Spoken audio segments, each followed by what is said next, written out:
Yippee yippee matin. L'émission qui réveille tes neurones en douceur. On est enfin redémarré cette année, il était temps. Et du coup, on démarre l'année en beauté parce qu'on se pose la question de la santé, ou du moins de se sentir bien à 360 degrés. On a Vivi de KL Coaching, qui est notre coach sportif, qui met du cœur dans tout ce qu'elle fait pour parler justement de la santé du corps. Et puis, nous avons Maude, qui est aussi experte Feng Shui en plus d'être astrologue, et qui va nous parler un petit peu de la santé de son environnement. Et puis, à moi, qui suis coach qui veut parler aussi de cette santé mentale, cette chose un peu plus difficile à capter quand ça va bien ou quand ça va mal dans son environnement. Donc du coup, ce que je vous propose, c'est de démarrer avec ce côté de qu'est-ce qu'on fait cette année, du coup, pour avoir sa santé à 360 degrés. Par quoi on commence? On va commencer peut-être par l'environnement. Maud, je te donne la parole. Oui, alors en cette saison de la Vierge, c'est le moment idéal pour trier, ranger, se désencombrer. Donc du coup, effectivement, si vous voulez bien entamer la rentrée d'un point de vue énergétique et d'un point de vue calme mental, rangez votre environnement et notamment votre bureau et votre chambre, c'est indispensable. Ok. Et au niveau sportif, du coup, qu'est-ce qu'on doit faire pour la rentrée? Qu'est-ce qu'on peut faire qui serait une bonne idée? Je pense que les 2 moments les plus propices à remettre, des objectifs en place, c'est la rentrée et la fin de l'année. Donc là, on est en plein dedans et je pense qu'avec, toute l'énergie, qu'on a pu dépenser pendant cet été, qui n'a pas été forcément récupérateur, on peut, remettre, des objectifs en tête et aller de l'avant pour prendre soin de soi. C'est vrai que c'est dur quand même à la rentrée de démarrer et de se remettre sur les chapeaux de roue en fait à faire discipline, sport, régularité, etc. Alors qu'effectivement la rentrée c'est aussi une période qui, bah, historiquement entre guillemets, c'est fatigant, c'est-à-dire qu'on est fatigué. Comment on gère la motivation le matin, enfin pas le matin, le début de l'année, le matin de l'année. Je démarre bien l'année moi. Souvent, les vacances, on pense que c'est réparateur, mais souvent on accueille du monde, on n'arrête pas, on fait des apéros, on se couche plus tard, le matin on doit se lever. Donc c'est sûr que c'est pas évident. Le tout pour moi, c'est de reprendre une habitude à se coucher tôt et à se donner, comme, exemple de reprendre, un bon planning alimentaire, de faire en amont son plan de courses, pour la semaine suivante et de s'imposer de préparer des repas à l'avance, par exemple, au-delà de remettre des séances et s'obliger dans son planning à se noter de telle heure à telle heure, faire un petit training ou une marche à pied, par exemple. Moi, je suis la spécialiste de tu peux pas me donner de trop de choses à faire. Si tu me dis tu dois, oulala, ça fait beaucoup trop de choses à faire et c'est compliqué pour moi. Par contre, je sais que faire du sport au quotidien, ça fait partie des choses qui sont absolument nécessaires pour moi. Maud, dans son environnement, qu'est-ce qu'on peut faire aussi comme bonnes petites habitudes pour démarrer l'année? Alors déjà, comme vous le disiez, l'été peut être remuant. On est plutôt dans des énergies justement d'amusement. C'est la saison du lion. Généralement, on est là pour s'amuser, pour être dans les loisirs et on pense pas trop aux choses sérieuses. Et je conseille souvent de prendre un peu d'avance. C'est pas drôle, je sais, mais vers la fin août, de commencer justement à faire du tri, à ranger, parce que on évite comme ça la grosse vague de début septembre, où avec ou sans enfant, généralement, cette énergie un peu dense de la rentrée peut être comme une vague. Donc du coup, dans tous les cas, moi ce que je conseille, c'est d'appliquer des répétitions, c'est-à-dire ne pas être dans une espèce d'opération coup de poing de je vais ranger sur un week-end et ce sera rangé pour les 6 prochains mois. Je pense que vous serez d'accord sur vos différentes pratiques. La répétition et ce qui fait de la maîtrise, et surtout c'est ce qui fait qu'au quotidien, on arrive à avoir une bonne hygiène de vie. Ce que je conseille très concrètement, ça va être de mettre en place des bonnes routines, c'est-à-dire ne jamais se coucher avec du bazar, avoir fait sa vaisselle, avoir rangé les choses. On peut se mettre de la musique douce, de musique un peu méditative pendant une demi-heure. On fait le tour de la maison. Encore une fois, on cherche pas la perfection, mais sur des choses essentielles du quotidien, en plus de l'hygiène bien sûr personnelle. Et puis, bien sûr, avoir toute cette logique de on range son bureau, si on travaille de chez soi ou même au bureau professionnel, dans un lieu professionnel, on range son bureau avant de quitter le lieu, ce qui fait qu'on retrouve le matin un bureau qui est prêt. Et si on peut, on fait sa to-do list où on fait des choses qui font que le lendemain, on arrive avec un environnement qui est prêt à retravailler sans avoir à passer par cette phase de désencombrement mental ou de rangement. On peut peut-être aussi le faire quand même en arrivant, c'est-à-dire que moi j'étais plutôt du genre quand j'allais travailler, c'était plutôt en mode où quand j'arrivais le matin, je faisais place nette pour la journée, ça me permettait de descendre mes idées en fait et de me mettre dans le travail, et puis justement de quand j'en avais marre de pouvoir partir et pas de m'imposer en fait cette règle de devoir ranger avant de partir parce que sinon c'était assez compliqué. Donc j'ai envie de dire par contre effectivement il fallait démarrer sur un rangement ou il fallait terminer sur un rangement. Dans tous les cas, il fallait pouvoir commencer le travail sur un espace un petit peu rangé. C'est vachement intéressant.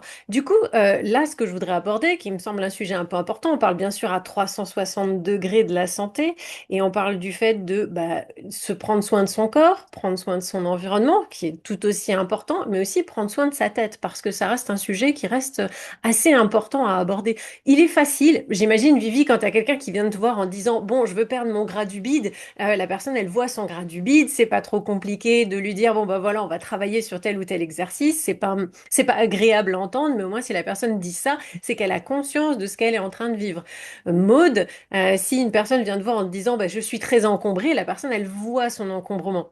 Elle voit le problème qu'il y a dans sa maison, elle voit bien qu'il faut faire un ajustement sur le sujet. Par contre, sur la santé mentale, c'est toujours beaucoup plus délicat de travailler parce que c'est un sujet sur lequel on a beaucoup moins de visibilité en fait. C'est beaucoup plus difficile aussi d'entendre une phrase qui est du genre eh bien, on est en train de répéter un pattern toxique ou une habitude toxique.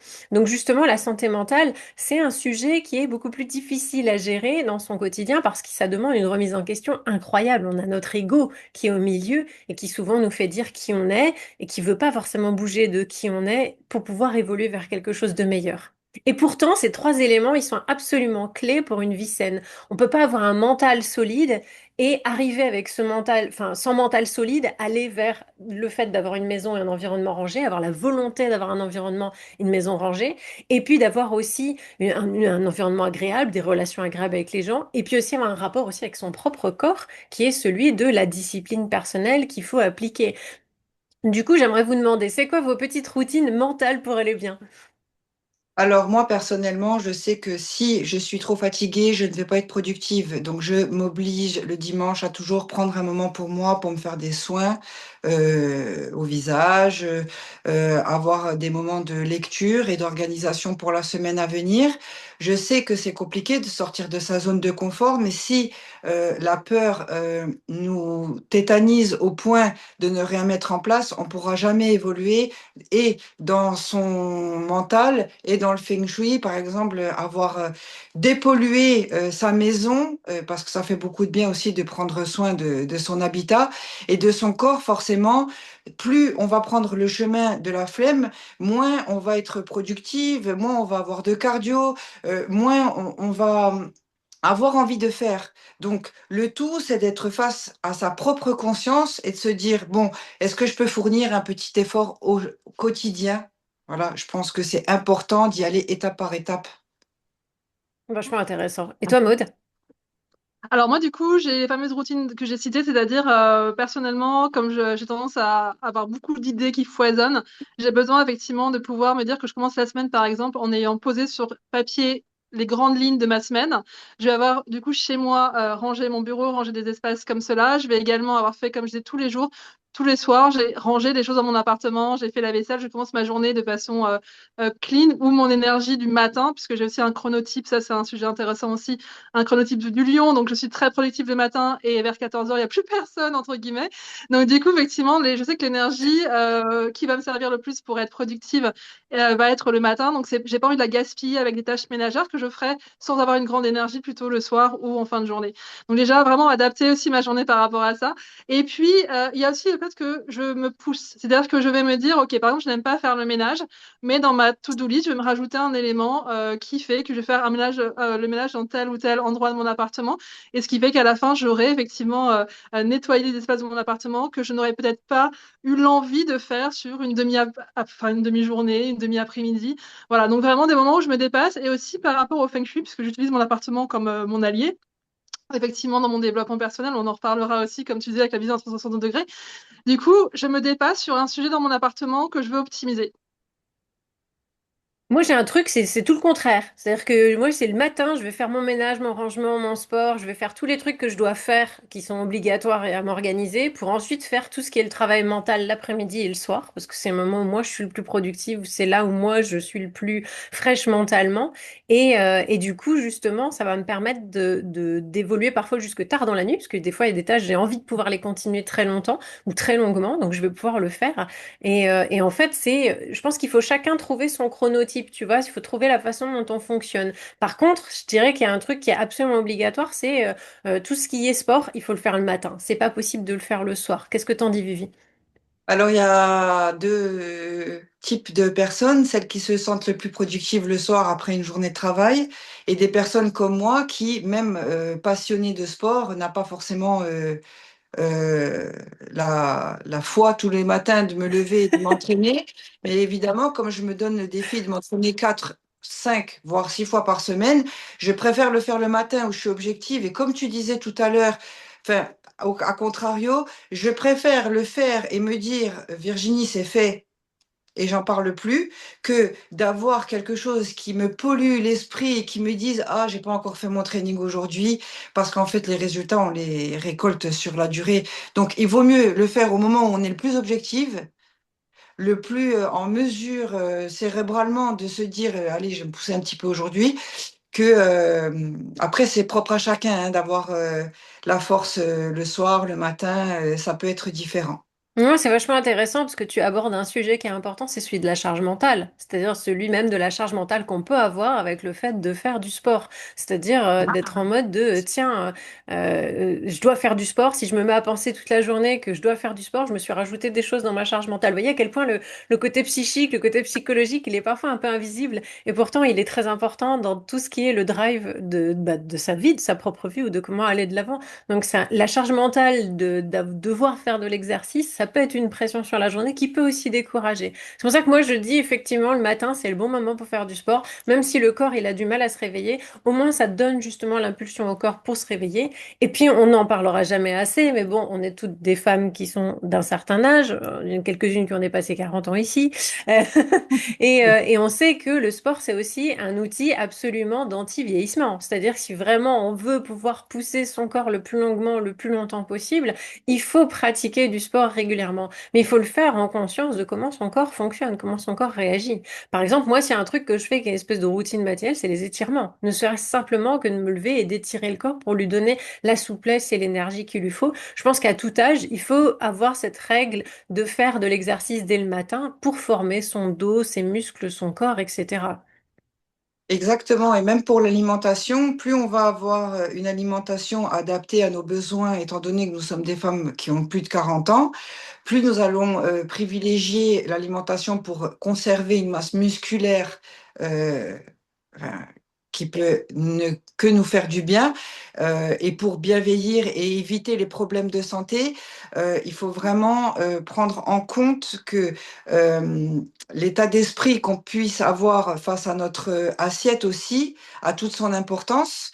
Et que on doit fournir des efforts, même si on a la flemme le matin de s'entraîner, il vaut mieux le faire le matin. J'ai eu une élève qui a commencé par s'entraîner le soir et qui était en fait polluée par rapport à sa journée de travail et qui parfois nous noie. Le soir, on est miné, fatigué et quand on est sur le point de s'entraîner, on pleure.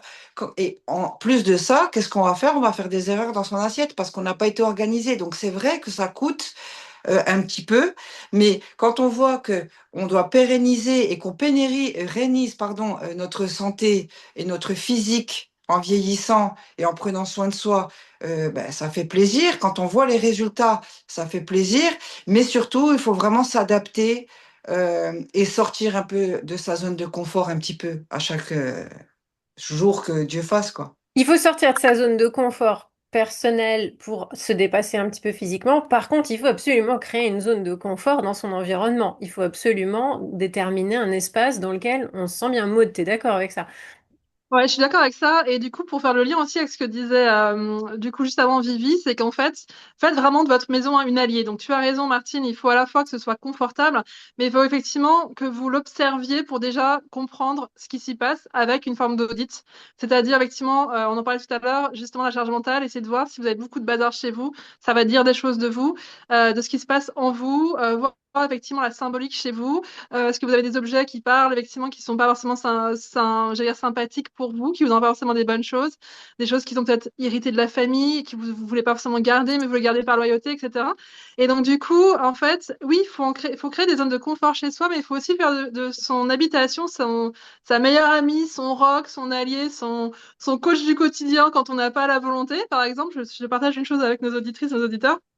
J'ai fait une grosse revue de mon alimentation. Et du coup, chez moi, j'ai vraiment optimisé mon appartement pour qu'il n'y ait pas de quoi avoir des fringales quand j'aurai des charges émotionnelles un peu fortes, etc. Donc, effectivement, ça peut paraître bateau, mais vraiment, c'est un conseil qui est fort, c'est de se dire, en fait, j'ai revu mes placards, j'ai revu mon alimentation, les choses sont organisées, je sais où aller chercher quel aliment à quel moment. Donc, du coup, j'ai moins le truc de, bon, allez, là, j'ai pas le temps, je vais me faire un truc de pâte rapide. Non, j'ai mis en place du batch cooking, voilà, des choses comme ça qui font qu'en fait, donc j'ai réinvesti dans plus de, plus de Tupperware. J'ai fait un gros tri de mon congélateur pour qu'il n'y ait que des choses vraiment, voilà, les gens occupés savent hein, que parfois on a des trucs qui traînent depuis 2 ans, et on va jamais les manger. Donc des choses comme ça qui font qu'au final, mon appartement est devenu vraiment un allié de mon organisation. Alors bien sûr, j'ai quand même une tablette de chocolat de temps en temps, mais en fait, ayant eu tendance à manger mes émotions, là, du coup, je sais que quand j'aurai des moments d'émotion, bah, je vais plus me tourner vers soit en parler avec mes amis, soit aller marcher, soit aller effectivement faire des choses qui me déchargent émotionnellement, mais autrement que en mangeant. Et en même temps, quand j'ai besoin effectivement de m'alimenter sainement, j'ai des choses qui font que je vais gagner du temps, mais plus avec des anciens réflexes qui n'étaient pas bons pour moi. Et ça, c'est pour moi, c'est vraiment l'organisation comment dire logistique. Et de la même façon, comme tu le disais, aussi avoir une forme de cocon chez soi qui fait que on n'est pas des bêtes de productivité, donc on puisse aussi se détendre, avoir des moments où on se Mhm. recharge et aussi nourrir le plaisir chez soi. Mais l'organisation aide aussi à favoriser ces moments-là. C'est intéressant, c'est aussi l'encombrement visuel. Moi, je suis un petit peu comme toi là-dessus. C'est lorsque j'ai trop de choses dans mon environnement visuel, je vais me laisser facilement distraire. Donc forcément, je vais Mhm. pas beaucoup me concentrer sur ce que je suis en train de faire. Donc des fois, avoir vraiment un espace neutre, ça permet d'avoir ce côté aussi esprit clair dedans. Comme on le voit, hein, du coup, la santé, c'est vraiment ce 360 degrés. Ça demande beaucoup, forcément, d'organisation. Mais la bonne nouvelle, c'est que vous n'êtes pas obligé de le faire seul. C'est-à-dire que si vous voyez qu'il y a trop de choses à faire dans votre vie, eh bien, côté sportif, pour tout ce qui est alimentation, sport et savoir quoi faire comme exercice, qu'est-ce qu'il y a de plus sain, et puis avoir quelqu'un qui va vous aider à vous motiver, vous pouvez vous adresser à Vivi, qui peut vous accompagner sur la partie coaching pour vous aider à vous stimuler au niveau du corps. Si vous avez besoin de changer quelque chose dans votre environnement et que vous avez besoin d'un regard extérieur, quelqu'un qui va vous aider sur comment vous organiser, par quoi commencer, notre Marie Kondo version française, et puis peut-être un petit peu moins vraiment psychorigide, on va dire, et puis un petit peu plus adapté feng shui réellement, vous pouvez vous adresser à Maud. Et puis si vous avez du mal en fait à voir quelle est la chose qui vous manque réellement en termes de motivation, quel est l'élément psychologique qui vous bloque et qui vous empêche d'avancer un petit peu sur le sujet, bah forcément vous pouvez faire appel à du coaching parce que c'est un élément d'identification en fait de quelles sont vos croyances, quelles sont vos limitations, et puis aussi quelles sont les choses qui font que clairement vous n'arrivez plus à avancer. Et parfois, c'est caché à un endroit qu'on n'aurait pas du tout imaginé.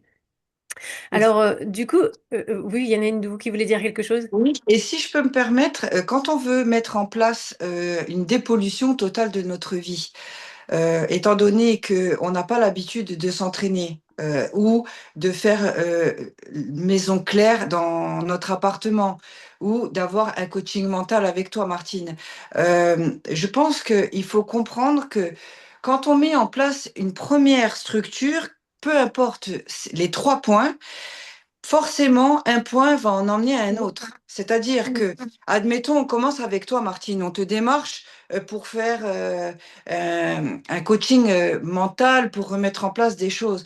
Forcément, quand on va arriver chez nous, on va avoir aussi parce que c'est des petites antennes qui vont s'additionner. On va avoir envie de travailler avec Maud, puisque exactement, moi, c'est la même chose, les filles. J'ai besoin d'avoir ma chambre claire, la maison claire, sans être trop encombrée. Et c'est pareil pour le sport après. Moi, je sais que parfois, j'ai pas envie de m'entraîner, comme je le dis, parfois, je suis passionnée, mais quand j'ai terminé aussi de m'entraîner, je suis tellement sereine et encore une fois, je me suis tellement dépolluée de mes angoisses au quotidien, que les soucis qu'on peut avoir financiers ou même personnels, peu importe. En fait, les 3 points essentiels pour moi, les filles, c'est ce 360.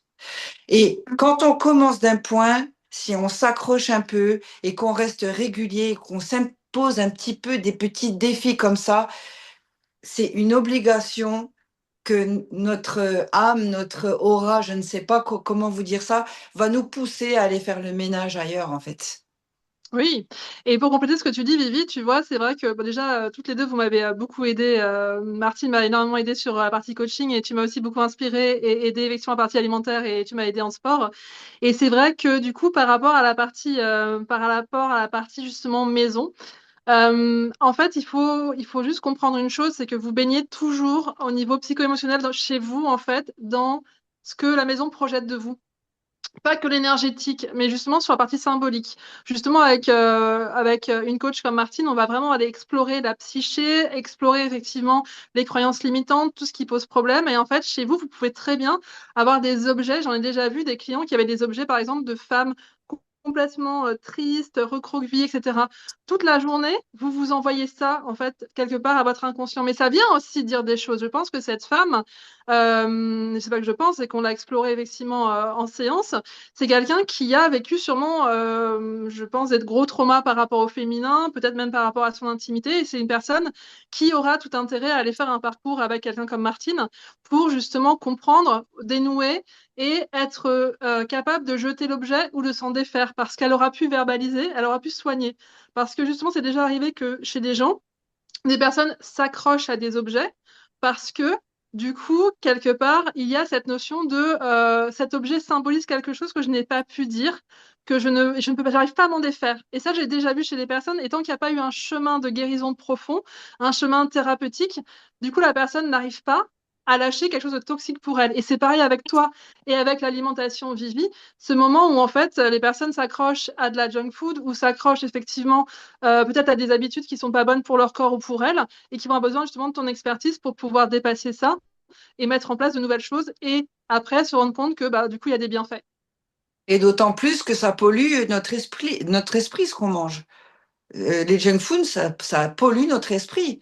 C'est que des calories vides, donc ça nous apporte aucun bonheur en fait. C'est que du rapide, c'est que de l'instantané, on mange et on n'apprécie rien du tout, quoi. C'est un peu le problème de la communication aujourd'hui, c'est-à-dire que les réseaux sociaux aussi nous apportent cette espèce de junk food de l'esprit. Elles nous donnent des choses qui nourrissent notre esprit momentanément, des petits chats, des petits chiens qui sont mignons, des bébés, tout ce que tu veux, des gens qui se pètent la gueule.